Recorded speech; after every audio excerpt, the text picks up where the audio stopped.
અત્યારે ઘણું સારું છે. આ છો ને આ જો બોલેલો મંગુ એક જ દેખાય બીજો ક્યાં ક્યાં ગયેલા પેલો લાવતા વેચ કોઈ ગયો તો ખામાં જોડે સીધી. હાલો આ સૌથી મોટા બેન છે બરાબર મમ્મીના. હા અમારા જમાનામાં તો એવું કઈ હા, ખબર ગોળી લાગી હતી કેવી રીતે એમાં શું હતું? એમ તો નીકળી જ ને હસતો. ઓ બાપા. જબ્બર લોહી નીકળી તો ઢગલો લોહી નીકળી ગયો. And good morning, welcome back to my new blog. કેમ છો બધા? હોપ કે તમે બધા મજામાં હશો. હું પણ મજામાં છું. તો અત્યારે વાગવામાં થઈ ગયા છે 12:30 અને અત્યારે આપણે બ્લોગ સ્ટાર્ટ કરી રહ્યા છીએ. નિશુને અત્યારે ઘણું સારું છે. ના કરે બીજું ના કરે દીકુ. નિશુને અત્યારે ઘણું સારું છે, ખાલી શરદી છે થોડી ઘણી, બટ દવાથી બધું રિકવરી આવી જશે નિશુને. નિશુ થોડો મસ્તીખોર પણ થઈ ગયો છે, પહેલાં આટલો બધો મસ્તીખોર નહોતો. સો બસ અત્યારે આપણે બ્લોગ સ્ટાર્ટ કર્યો છે. આજનો દિવસ કેવો રહે છે કેવો નહીં એ પણ તમને લોકોને આગળ જોવા મળશે. પહેલાં તો બધાને થેન્ક યુ સો મચ કે બહુ જ સરસ કોમેન્ટ્સ આવેલી હતી, જેમાં નિશુને બહુ જ બધી બ્લેસિંગ્સ આપેલી હતી મારા બચ્ચાને. તમે લોકો આટલો બધો પ્રેમ કરો છો એના માટે પણ થેન્ક યુ સો મચ. જેટલું પણ થેન્ક્સ કહું ને એટલું ઓછું છે, કેમ કે આજે છે ને આપણા બચ્ચાને તો આપણે લાડ કરીએ જ, પણ કોઈનું બચ્ચું હોય ને એના માટે આટલું બધું મતલબ કહેવાય ને કે આટલું બધું ટેન્શન લેવું, એના માટે આટલી બધી બાધાઓ રાખવી, એનું આટલું બધું કેર કરવી, અને મતલબ સ્પીચલેસ છું. મને કંઈ ખબર જ નહીં પડતી હું તમારા લોકોનો આભાર કેવી રીતે વ્યક્ત કરું. બટ તો પણ બધાને થેન્ક યુ સો મચ. મારાથી બનશે ને એટલી હું તમને લોકોને એન્ટરટેનમેન્ટ કરવાનું ટ્રાય કરીશ. મારાથી બનશે એટલું તમને એન્જોય કરાવીશ મારા વ્લોગની અંદર. સો જોઈએ છે આજનો દિવસ કેવી રીતનું આપણો નીકળે છે. સો સ્ટે ટ્યુન. સો અહીંયા નિશુ ઉઠી ગયો છે ને અત્યારે ટીવી જોવે છે ને હું બેઠી છું આરામથી, અને હું આજે બહુ જ બોર થઈ રહી છું. ખબર નહીં પડી રહી હું શું કરું, કેમ કે 2-3 દિવસ હોસ્પિટલમાં હતી. ઘરે આવીને એવું વિચાર્યું હતું કે સૂઈ જઈશ, બટ સૂવાની પણ ઈચ્છા નહીં થતી. જોકે બપોરે પણ હું નથી સૂતી, નિશુ જ સૂતો છે. હમણાં નિકેશને કોલ કરીશ, નિકેશ આવશે, શું જમવાનું બનાવવાનું છે શું નહીં વિચારીએ. પછી વિચારીએ આજે 3-4 દિવસ પછી હવે કેવું ઘરે જમવાનું બનાવું છું. હું મારું કામ પતાવીને આવી ગયો છું ઘરે. સવારે જતા વ્લોગ નહોતો લીધો, પણ આ વ્લોગ હું લઉં છું ખુશી માટે, કારણ કે અત્યારે છે ને ઉપર વેઇટ કરીને બેઠા છે મારી કે ડેડી ક્યારે આવે છે નિશુ. સો એની ફટાફટ તમને બતાવું નિશુ શું કરે છે. માજી કો શું કહે છે? શું ખાય છે?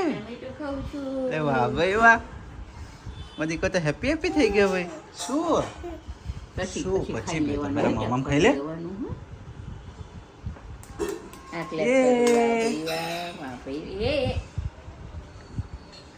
શું કહે છે ભાઈ મમ્મા? નિશુની મમ્મા શું કહે છે ભાઈ? હું એને છે ને આખા ટમાટર કરી આપતી હતી. હા પછી તમે આયા ને તો સાઉન્ડ તો ચાલુ કરાશે ને, બરાબર. એટલે પછી ફટાફટ હું પહેલા શાક વગાડું પછી કરું. શું આહા ટમાટર બડે મજેદાર. નિશુ આહા ટમાટર બડે મજેદાર, વાહ ટમાટર બડે મજેદાર. નિશુ હેપી થઈ ગયો ભાઈ તો. મમ્મા ડાન્સ કરે, નિશુ ગાય. નિશુ આહા ટમાટર બડે મમ્મા બૂમ થઈ ગઈ હતી એમ કે છે. એવું કે છે? એવું મને મસ્તી કરાવતી હતી ને. શું બનાવ્યું છે ખાવાનું? ખાવામાં છે ખીચડી, શાક, રોટલી, રીંગણ છે પેલી સાઈડ, બધું મિક્સ છે. આ તો રીંગણ એક પડ્યું છે.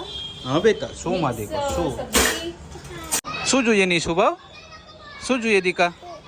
બોલ જોઈએ છે? એવો બોલ તો છે બેટા તારી પાસે ઓલરેડી છે ને તારી પાસે?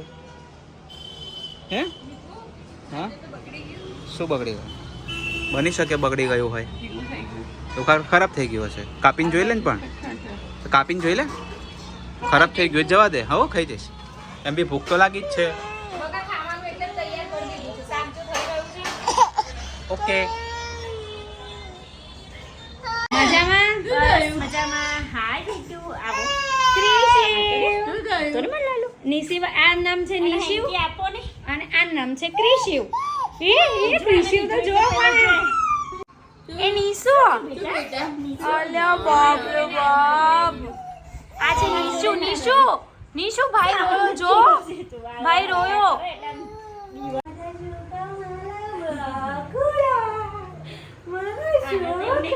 આ છો ને આ જો બોલેલો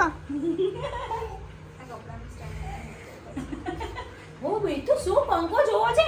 નાના છોકરાને બધાને પંખો બહુ ગમે નહીં?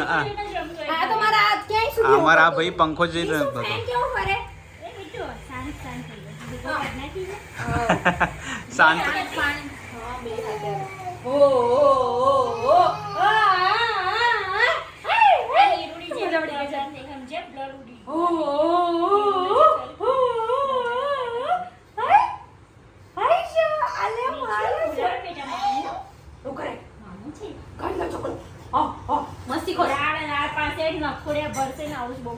આયો જય શ્રી કૃષ્ણ બધાને જય શ્રી કૃષ્ણ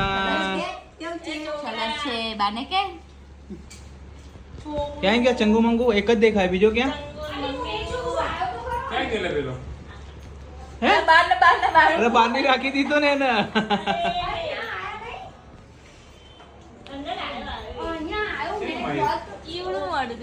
કેમ ગયો લાવતા વેચ ખોવાઈ ગયો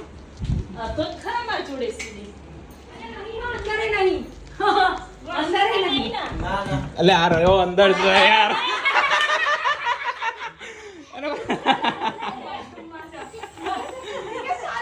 અરે પણ ચાલુ બ્લોગે ખોલું પણ મેં કીધું દરવાજો ખુલ્લો છે તે અંદર જોયું તો અંદર ઊભો તો એ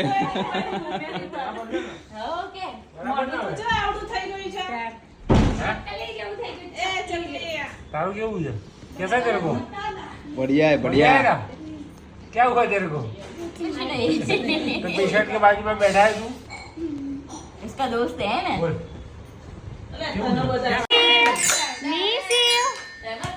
નીસુ તો જો જોતો જ નહીં ભાઈ આયા છે ને તો એ નીસુ આમ જો બેટા મમ્મી શું કહો છો ફરીથી કહો તો માવા કુલ્ફીની કઈક સ્ટોરી છે ને શું હતું એ તો એમ કે પહેલા પૈસા આપીને તો ગુલ્ફી શું છે એક મિનિટ તે ગુલ્ફી ખાવા જાય ને એમાંથી પૈસા નીકળે ને તો પાછી ગુલ્ફી ખાવા જાય પાછા પૈસા નીકળે તો પાછી ગુલ્ફી ખાવા જાય એમ બરાબર તમારા પેલું ભીડે નહીં કહેતું કે હમારે જમાને મેં તમે તમારા જમાનાની કંઈક વાતો કહો ને હા અમે અમારા જમાની વાતો કરો માસી કહો હાલો આ સૌથી મોટા બેન છે બરાબર મમ્મીના હા ઓકે જમાનાની વાતો કરશે તો આખી રાત નીકળી જશે આમ કઈક એવી જે યુનિક હોય ને આમ બધાને સાંભળવાની મજા આવે એવી કંઈક વાત મને તો કોઈ ખ્યાલ નહીં ના હોય કેટલા વર્ષ થયા કંઈક આમ કંઈક તો હશે ને આમ વિચારો અમારા જમાનામાં તો એવું તો કોઈ છે જ નહીં અત્યારે એવું છે એમ હા હા તમે બધા છો ને યાર પણ અમારા જમાના તો કોઈ નહીં ભાવનાય નહીં આય નહીં કોઈ નહીં અમે અત્યારે તમારે કેટલા વર્ષ થયા મારે 72 વર્ષ જાય છે ઓહો તમે પહેલા આમ કેવું હતું અત્યાર જેવી લાઈફ ખરી ના સરસ હતું ઓછું કમાવાની મજા આવતી બરાબર અત્યાર જેવી પપ્પા ઓછું કમાતા પણ મજા આવતી અમારે થિયેટરમાં પિક્ચર બાકી નહીં રાખી પિક્ચર બાકી નહીં તો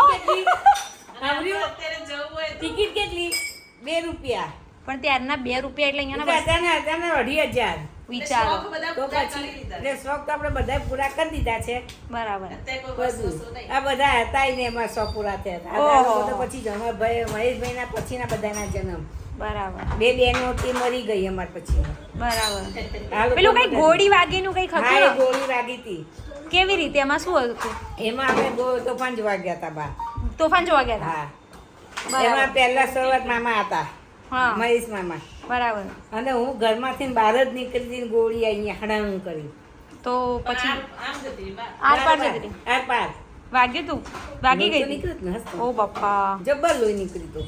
ઢગલો લોહી ઢગલો નીકળી ગયું નીકળ્યું હતું. ઓ એ વખત તો ત્યાં તો હું કેટલી 2.5 વર્ષની આવીશ બસ એટલી. મમ્મી ઘોડિયામાં ઊંઘતા હતા ત્યારે એમ ને પહેલી વાર એટલી જ હોય ને. તો બરાબર. પછી ગોળી વાગી સાતમા દવાખાને લઈ ગયા સાતમા ડોક્ટર ને બધા એમ કે છે 3 કાણા હોવા જોઈએ કપડાને 2 હાલ્લા ને 1 ચાણિયા ને મેં જોયા મેં હાથી કંઈ તો ગોળી નહીં મારી હોય ને કીધું હા હા વાત તો સાચી જ છે ને પછી જોયું તો નીકળ્યું પછી દવાખાને દાખલ કર્યા બરાબર પછી આવ્યો ગમતીપુરનો કેસ ભરેલો અમારે સામે જ ખાટલો આવ્યો હવે તો બીક લાગી હવે કીધું પછી દાદા આવ્યા મેં કીધું પપ્પા હવે મને તો બીક લાગે છે પછી કે રચારીને જતા રહ્યા તો હિતેન્દ્રભાઈ દેસાઈ હતા ને આમ નેતા ગમતીપુરના એ મારી ખબર કાઢવા આવ્યા હતા હા હા હા હવે દાદાનો વટ હતો ને પણ દાદાનો વટ એટલે જબ્બર વટ ગમતુર ગામમાં તો બરાબર ગોરધનદાસ એટલે ગોરધનદાસ હા, હા, કોઈ હા. નહીં बाय ચલો बाय બાય ટાટા શું સ્ટોરી કીધી એમને જે ગોળી વાગી હતી ને ત્યારની. અચ્છા ત્યાં લઈ લીધી હશે ને કલાઈ જશે કાકા બાય ચાલો બેટા. મળીએ. ઈશુ બાય મમ્મી કે નાસ આપો તો થંબનેલ બી મળી ગઈ હશે સાંજે હોય ને કે 15 માસીને વાગી ગોળી એવું હોય તમે કાઈ જજો કોણ મૂકવા આવે? એ વાત સાચી. શું 14 તારીખે. ક્યાં? ગીતો જ ગાવાના છે ખાલી ગીતો જ તો ગાવાના. પછી કઈ કામ નહીં ને મામી ભાભીએ નહીં આવવાનું ના ભાભીએ ના થવાના.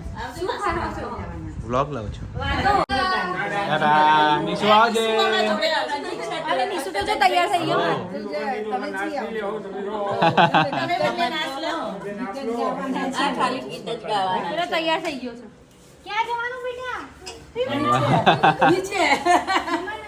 મમ્મા ટાટા કહી દે બેટા. ટાટા નહીં જાય. મમ્મા ટાટા, ટાટા. ટાટા. ટાટા ટાટા. રાજસ્થાન જા માંથી કહો રાજસ્થાન જાય તું રાજસ્થાન આવતો નહીં પેલો નિશુ આવી જા બેટા રાજસ્થાન જવું હશે જવા દે વાંધો નહીં.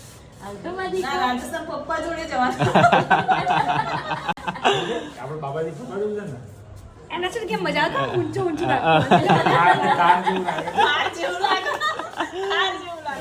સો અત્યારે અહીંયા નિશિવના દવાનો ટાઈમ થઈ ગયો છે નહીં સો અત્યારે નિશિવને દવા પીવડાવી દેવાની છે અને પછી એને સુવાડી દેવાનો છે અને અમે લોકો પણ શાંતિથી સુઈ જઈશું બ્લોગ એડિટ કરીને હા બેટા સો આજના વ્લોગમાં આટલું જ તો વ્લોગ સારો લાગ્યો હોય તો લાઈક કમેન્ટ શેર ચેનલને સબસ્ક્રાઈબ કરી દો મળીએ કોઈ નવા વ્લોગ સાથે ત્યાં સુધી હરે કૃષ્ણ